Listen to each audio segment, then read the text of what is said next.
Good morning. আমি Anumita, blogger অনুমিতাতে তোমাদের সবাইকে জানাই অনেক ভালোবাসার অনেক স্বাগত। আই হোপ তোমরা খুব ভালো আছো আর সুস্থ আছো। এখন বাজে সকাল 9টা। তো আমি আমার ব্লগটা এখান থেকে স্টার্ট করছি, কারণ উঠেছি সেই 5টা, তখন থেকে আর স্টার্ট করিনি, ভালো লাগছিল না। দেখো চারিদিকে কিন্তু প্রচুর কুয়াশা পড়েছে, ইভেন কুয়াশা বৃষ্টি যেটা বলে সেটাই কিন্তু হচ্ছে। আমাদের আজকে আলু খেতে জল দেওয়া হবে, তার জন্য দেখো মোটরটাও কিন্তু এখানে সেট করা হয়েছে।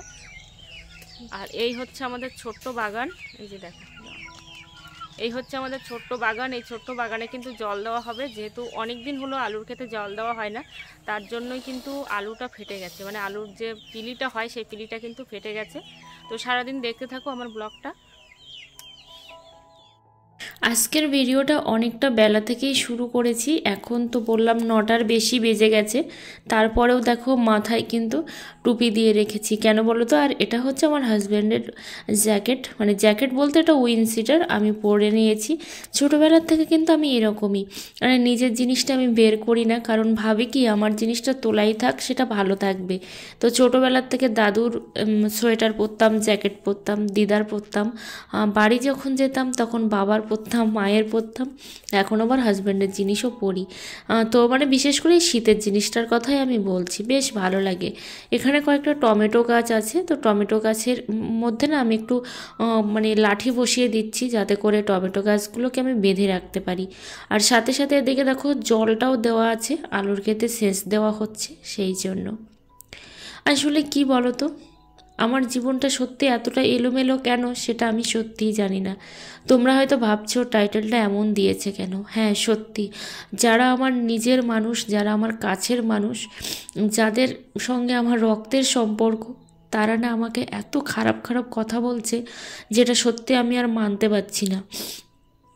তো সত্যি যে সবসময় আমি মনে করি যে যারা নিজের হয়, কাছের হয় বা আপন হয়, তারা না সবসময় না একটা সাপোর্ট দিতে, মানে সাপোর্ট দেয় মানুষকে, যে না এই সিচুয়েশান থেকে তুই ঠিক বেরিয়ে আসবি, বা এই সিচুয়েশান থেকে তুই ঠিক বের হতে পারবি। কিন্তু তারা না সাপোর্ট দেওয়া তো দূরের কথা, উল্টে এত খারাপ খারাপ কথা বলছে, যেটা আমি আর সত্যি সহ্য করতে পারছি না। মানে মনে হচ্ছে মাঝে মধ্যে যে থেকে হয়তো মরে যাওয়াই ভালো, কিন্তু পরবর্তীকালে ভাবছি যে না, ভগবান শুধু আমার জন্য এত কষ্টই লিখে রেখেছে? আমার মতো তো অনেক মানুষই আছে যারা সত্যি আমার মতো কষ্টে আছে, দুঃখে আছে, কই তারা তো হাল ছেড়ে দিচ্ছে না। হ্যাঁ, আমার সঙ্গে না হয় একটা জিনিস এতবার ধরে ঘটেছে, আমি তো অনেক ভিডিওতে দেখি তাদের সঙ্গেও তো অনেকবার ঘটনা ঘটেছে, তারপরেও তো তারা অনেক কিছুই পেয়েছে লাইফে। আমি জানি না কখনো পাবো কি না, কিন্তু হাল ছেড়ে দেবো কেন? ভগবান যদি চায় সবই হবে, আর ভগবান যদি না চায় কিচ্ছু হবে না। সত্যি মানে সকাল থেকে আমি ভিডিওটা কিন্তু খুবই ভালোভাবেই করেছিলাম, সেটা তোমরা আমার ভিডিও দেখেই হয়তো বুঝতে পারছো। কিন্তু ভয়েস ওভারটা দেওয়ার আগ মুহূর্তে আমি এমন কিছু কিছু কথা শুনলাম, যেগুলো সত্যি আমার ভেতরটা না শেষ হয়ে যাচ্ছে। কিন্তু ভগবানের ওপরে বিশ্বাস তো হারাবো না। যারা আমার নতুন ভিউয়ার্স নয়, পুরানো ভিউয়ার্স, তারা কিন্তু আমাকে অনেকেই বলেছে, আমার জন্য অনেক কিছুই ভেবেছে, অনেক কিছুই বলেছে। তো সত্যি তারা আমার কেউ নয়, মানে শুধুমাত্র এই ভিডিওর মাধ্যমে পরিচয়। তারপরেও যে তারা আমার জন্য ভাবে, অথচ আমার নিজের মানুষজন যারা আমার একদম রক্তের, তারা যে আমাকে এমন কোমন কথা বলবে সত্যি আমি ভাবিনি। যাই হোক, ভগবান দেয়নি তাতে কি হয়েছে, ভগবান আমার সন্তান দেয়নি বলে আমি এত কথা শুনছি। ঠিক আছে, সবই সহ্য করছি, কারণ সব কিছুই ভগবানের হাতে। আমি এটা জোর গলায় কিছু বলতেও পারবো না, বা বলার মতো আমার কিছু নেই। যাই হোক, তোমরা আমার পরিবার, তোমরা আমার নতুন একটা পরিবার, তোমাদের সঙ্গে বললে আমার মনের কথাটা আমার ভালো লাগে, সেই জন্য বললাম, না হলে কিন্তু সত্যিই বলতাম না। তো তোমরা কেউ কিছু মনে করো না, কারণ সত্যি আমার কষ্টের একটু অংশ তোমাদেরকে বলতে পেরে যেন মনে হচ্ছে অনেকটাই আমি ভালো আছি। এখন কপিগুলো সব ধুয়ে তারপরে কিন্তু সেদ্ধ বসিয়ে দেব, নাহলে একটু না ভাপালে হবে না, সেই জন্য ভাপিয়ে নেব। আর কি বলো তো, কেউ হয়তো সামনে থেকে চায় আবার কেউ একদমই চায় না যে আমার কোনো কেউ হোক। যাই হোক, সবই ভগবানের ইচ্ছা। মানুষের চাওয়ার ওপরে কোনো কিছুই হতে পারে না, ভগবানের চাওয়ার বাইরে। ভগবান যেটা চাইবে সেটাই হবে। তো এইভাবে তোমরা আমার পাশে আছো, আমার সাথে আছো, এটাই আমার কাছে অনেক বড় পাওয়া বা অনেক বড় পাওনা। তবে কেউ কিছু বলে আমি যে দমে যাব সেটা কিন্তু নয়, বা হাল ছেড়ে দেব সেটাও কিন্তু নয়। অনেক মানুষ অনেক কথা বলেছিল আমি যখন ফার্স্ট ভিডিও বানাতাম, বা সবে সবে ভিডিও বানানো শুরু করেছি, বা বেশ কয়েক মাস হয়েছে। অনেক মানুষ আমাকে খারাপ কথা বলেছে যে আমি পাগল ছাগল, কিংবা হচ্ছে আমি ভিডিও বানাই, আমার এগুলো মানায় না, বা হচ্ছে আমার বাড়ির একটা সম্মান আছে। যাই হোক, অনেক কথাই বলেছিল, কিন্তু আমার হাজব্যান্ড কিন্তু কাজ না করে দিলেও ভিডিওর আমার কিন্তু প্রচুর পরিমাণে সাপোর্ট করে। সাপোর্টটাই হচ্ছে বড় কথা। আমার হাজব্যান্ড কিন্তু কখনোই বলেনি যে তুমি ভিডিও বানিও না, বরং বেশি যখন শরীর খারাপ করে তখন একটু বকাঝকা করে যে একটু প্রেশার না নিতে। কিন্তু কি করব, হাল ছাড়িনি আর হাল ছাড়বও না। অনেক মানুষই তো আমাকে বাজে কথা বলেছে, দেখিয়েছি তো 1 টাকাও হলেও তো আয় করে আমি দেখিয়েছি যে না, সোশ্যাল মিডিয়া থেকে আয় করা যায়। সোশ্যাল মিডিয়াতে মানুষ এমনি এমনি পড়ে থাকে না, বা খারাপভাবে ভিডিও করে না। খারাপভাবে ভিডিও না করেও কিন্তু ভাইরাল হওয়া যায় সোশ্যাল মিডিয়াতে। হ্যাঁ, আমি ভাইরাল নই, এটা ঠিক কথা, কিন্তু লক্ষ লক্ষ মানুষ আছে যারা ভাইরাল হয়েছে কোনো খারাপ কাজ না করেও। তো এখানে দেখো, একজন হচ্ছে সিম পেড়েছে, একটা দুঃসম্পর্কের ভাগ্নে হয়, তো সিম পেড়েছে। আর এই সিমগুলোকে আমি ভাগ করব মানে কি বলো তো, 4-5 বাড়িতে দেওয়ার কথা বললো। তো আমি কিন্তু ছোটোবেলা থেকে এমনই যে যে জিনিসটাই হবে সেটা যেন সবাই সমানভাবে পায়। খাওয়ার জিনিসের কথা বলছি। তো সেই জন্য দেখো, এখানে কিন্তু আমি গুনে গুনে ভাগ করছি। তো বলছে তুমি গুনছো কেন, মানে সেই ভাগ্নেটা বলছে তুমি গুনছো কেন। তো আমি বললাম যে সবাইকে সমানভাবে দেবো, যদি 10টা হয় তো 10টাই সমান করে দেবো, 5টা হলে 5টা সমান করে দেবো, কেউ যেন বেশি বা কম না পায়। হ্যাঁ, যে পেরেছে তাকে একটু 5টা বেশিই দিলাম, ঠিক আছে, 10টা বেশি দিয়েছি তাকে। তারপর এদিকে দেখো, আমার হাজব্যান্ড জামাগুলো সব ধুয়ে দিয়েছে, যেহেতু আমি স্নান করে নিয়েছি সেই জন্য জামাগুলো সব ধুয়েছে। আর তারপরে আমি এগুলো নিকড়ে মেলতে চলে এসেছি। নিচে মেলে দিলে তো 3 দিনের আগেও শুকনো হবে না, সেই জন্য ছাদে দিচ্ছি। কিন্তু ছাদে দিলে আবার 2 দিনের মধ্যেই শুকনো হয়ে যায়। আর এখন যেহেতু অনেকটাই বেলা, মানে দুপুর প্রায় 1:30টার কাছাকাছি, এখন ধোয়া হলো। আর আমি গরম জলে একটু ডুবিয়েছিলাম, উষ্ণ গরম জলের মধ্যে জল দিয়ে ডুবিয়ে দিয়েছিলাম, তাতে করে সহজেই কিন্তু নোংরাটা উঠে যায়। আর এখানে দেখো, গোবি মঞ্চুরিয়ান বানাবো, সেই জন্য কিন্তু এখানে আমি পকোড়াগুলো ভেজে রেখেছি বাঁধাকপির।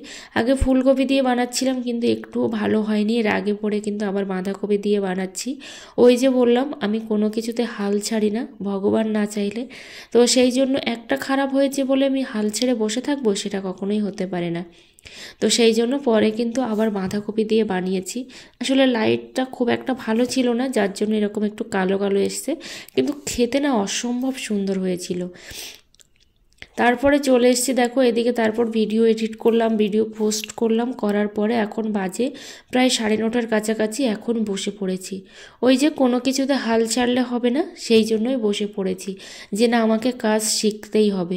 চুড়িদার নিয়ে একটু প্রবলেম হয় আমার, বা চুড়িদার নিয়ে একটু প্রবলেম আছে, ব্লাউজটার মতো অতটা আমি আয়ত্তের মধ্যে নিয়ে আসতে পারিনি এখনও, যেহেতু আমি এখনও কাজ করিনি চুড়িদারের, সেই জন্য। তো সেই জন্য আমাকে লাগতেই হবে, করতেই হবে, এই আশায় কিন্তু আমি বসে পড়েছি দেখো এখানে চুড়িদারটা করতে। তো ফাইনালি যে এত সুন্দর ফিটিংস এসেছিলো চুড়িদারটা, যে কি বলবো, ভীষণই সুন্দর, সেটা তোমাদেরকে দেখাতে পারিনি। এটা যদিও একটা জামার পিস দিয়ে বানানো, জামার পিস বলতে ওই যে জামার পিসগুলো দেয় না অনুষ্ঠান বাড়িতে, সেইগুলো। তো পরের দিনের ব্লগ চলে এসেছি দেখো, চুড়িদারের জন্য 2টো লাইলিন নেব, সাথে কিছু জিনিসপত্র নেব, সেই জন্য কিন্তু চলে এসেছি। তো একটা ভিডিওতে হয়তো দেখিয়েছিলাম যে আমাকে ঠকিয়ে একদম 900 টাকার একটা চুড়িদার দিয়ে গেছিলো, যার দাম হচ্ছে 300-350-র মধ্যে। তো সেই চুড়িদারের জন্য লাইলিনের পিস নিলাম, আর সাথে দেখো এখানে আমি নিচ্ছি বেশ কিছু জিনিসপত্র ঠাকুর ঘরের জন্য। তো একটু শেয়ার করে দিলাম। এখনও পর্যন্ত কিন্তু আমি ওই যে ফোনটা উঁচু করে নিচের দিকে আমি ক্যামেরা ধরে সত্যি ভিডিও করতে পারি না, সেই জন্য আমি সেভাবে ভিডিও করতে পারলাম না। তো ভিডিওর যদি কোনো পার্ট তোমাদের ভালো লেগে থাকে অনেক অনেক ধন্যবাদ এভাবে আমার পাশে থাকার জন্য। তো এখানে দেখো বাজারগুলো নিয়ে বসে পড়েছি, এখন বাজে প্রায় 1:30টার কাছাকাছি। কী কী এনেছি তোমাদের সঙ্গে একটু শেয়ার করে দিই। এখানে দেখো লাইলিন এনেছি, সাথে হচ্ছে একটা মিষ্টির প্যাকেটও দেখছি গিফট করেছে। মিষ্টির প্যাকেট বলতে যেহেতু দোকানে হালখাতা হয়েছিল সেই জন্য কিন্তু এই জিনিসের সঙ্গে মিষ্টিটাও দিয়ে দিয়েছি ফ্রিতে। সাথে গার্ডার নিয়েছি, সুতো নিয়েছি, অনেক কিছু জিনিসপত্র নিয়েছি, অনেক টাকা খরচাও হয়ে গেছে যেহেতু সংসারের জিনিসপত্রও নিয়েছি, সাথে হচ্ছে ঠাকুর ঘরের জন্য ধুনো, তারপর ঘি, মধু এগুলো ফুরিয়ে গেছিলো সেগুলোও কিন্তু নিয়েছি। তো চলো তোমাদের বেশ কিছু কমেন্টের রিপ্লাইটা করে নিই। শারিন জান্নাত বলেছে দারুণ একটা সময় তোমাদের। আমি ঠিক বুঝলাম না দিদিভাই দারুণ সময় বলতে কি বোঝাতে চাইলো। Asma baby first like Kishori, thank you so much. Khushbu lifestyle, সাথে হচ্ছে কবিতার কথা সুধা দিদিভাই লিখেছে তোমার ভিডিও দেখতে শুরু করলাম। অনেক অনেক ধন্যবাদ দিদিভাই, এভাবে সবাই আমার পাশে থেকো, আমার সাথে থেকো। আর এখানে দেখো জিনিসপত্রগুলো একটু দেখালাম, চেনও নিয়ে এসেছি কয়েকটা। সাথে দেখো এখানে আমি সর্বপ্রথম কিন্তু এই জিনিসটা কিনলাম, এর আগে কখনো কিনিও নি, ঠিকঠাক করে কিন্তু খাইও নি কোনো দিন। একবার কি দুবার হয়তো খেয়েছি ছোটোবেলাতে, মনে নেই যে কিভাবে এটা খায় বা কিভাবে খেতে হয়। তোমরা যদি জানো অবশ্যই কিন্তু জানিও। তো এই জিনিসটা দিয়ে আমি কখনোই সত্যি পিঠে খাইনি, তো অবশ্যই তোমরা জানিও যে এটা ঠিক কিভাবে বানাতে হয় এই পিঠেটা, ঠিক আছে? তোমরা যদি জেনে থাকো, আমি তো জানি না সেই জন্য আমি বলতেও পারলাম না। তো এখানে দেখো ব্রেড আছে, তো অনেক দিন পরেই ব্রেডটা নিয়ে আসলাম। ডিম তো এখন নেই বললেও চলে, সত্যি নেই যেহেতু মুরগির বাচ্চা উঠে গেছে সেই জন্য। এখানে দেখো কলা নিয়েছি, 6টা কলা বলেছিলাম সেখানে 7টা কলা হয়ে গেছে। যাই হোক এখানে হচ্ছে গরম মশলাও আছে, সাথে রসুন আছে, আগামীকাল একটু মাংস রান্না করব যেহেতু মাংসটা আনা হয়েছিল বুধবারের দিন, না সোমবারের দিন আনা হয়েছিল, সেই মাংসটা থেকে গিয়েছিল।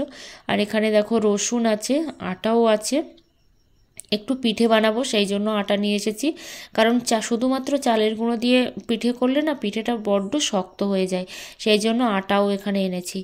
তো এইসব, আর সাথে দেখো এখানে কি এনেছি, ঘি আছে, মধু আছে। তো এইগুলো ঠাকুর ঘরের জন্য অনেক দিন হলো এই জিনিসগুলো ফুরিয়ে গেছিলো।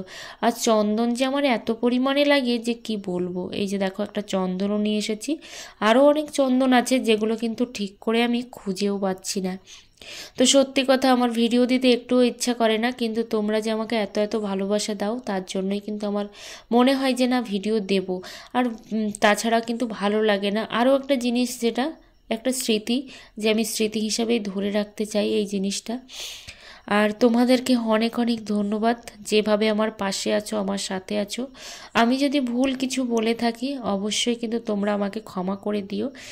আর কি বলো তো, এই সেলাইয়ের জিনিসপত্রটা আনার কারণ হচ্ছে এটাই, আমি সেলাইটা না খুব ভালো করে শিখতে চাই, খুব ভালোভাবে বুঝতে চাই সেলাইটা, যাতে করে আমি যেন আমার ভবিষ্যতে কিছু করতে পারি এই সেলাই দিয়ে। তার জন্য কিন্তু ঘরে বসে ইনকাম করার একমাত্র উপায় হচ্ছে সেলাই। সবাই অনেক ভালো থেকো, অনেক সুস্থ থেকো, টাটা সবাইকে।